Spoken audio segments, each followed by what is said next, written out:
And I think also one point on that is that these renewable energy solutions and stuff of that nature, we've seen evidence from Germany that doing the wind, doing the solar, it just doesn't work very well.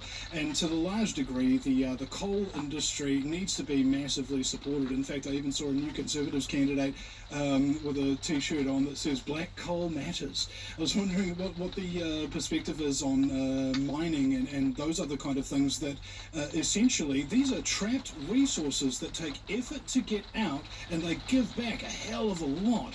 Carbon is not a poison. You know, this is something that plants breathe, and indeed, if we had a certain low level of carbon in the atmosphere, all life on this planet would cease to exist. It is the life-giving gas, and these people are treating it like a pollutant, and that's because they hate life itself. Absolutely big on Vinny with all of that, and that's the thing that we've got to expose and deal with, and use honest, independent science to help us decide what's best for us, so that those balances are arrived at, but not at the expense of freedom, not at the expense of sovereignty, and not at the expense of Kiwis that have lives involved in productivity sectors where the environment is involved. I mean, like I said the other week, I've met untold amounts of farmers that care deeply about the environment, and they're considered a hostile sector in New Zealand by the government. Well, not only by the government, by other citizens and stuff like that. I saw a piece on a couple of farmers who are having their lands taken off them because the government regulations have made it so expensive to farm, and they're so afraid to even mention to their fellow people in their communities that they're farmers because of their hostility towards them. Yeah, no, it's a strange world that we live in right now. We need to get real and get back to truth and honesty and practicality.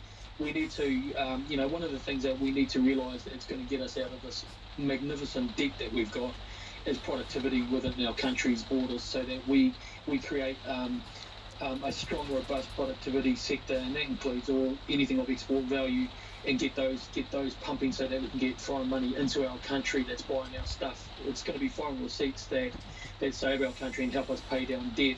But what I also want to do, as I've mentioned before, is that part of the whole monetary reform aspect of where we're thinking includes also looking at the type of debt that we have, because, as you know, we live in a fractional reserve banking system where huge amounts of money is fiat money, which has just created a thin air. And I actually want to find out what the core principal debt looks like, and I think we need to attack that, so that these people that have this corrupt banking system aren't going to bankrupt our grandchildren's grandchildren based on thin air money that has no value in paper. What about ever considered a gold standard or silver standard? Well, we were talking about that the other day with people who really know the topic, and what we need in terms of a currency is to have it backed up with reserves. And currently, I can hardly think of any countries off the top of my head that actually have strong reserves that back up their paper money. If you remember, Gaddafi was trying to do the same thing with the oil states. Gold dinners. That's it. And he didn't last very long after he announced that, did he?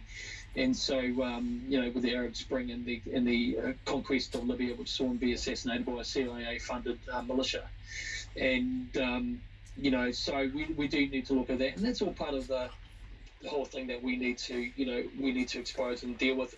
Just a comment someone came up with there.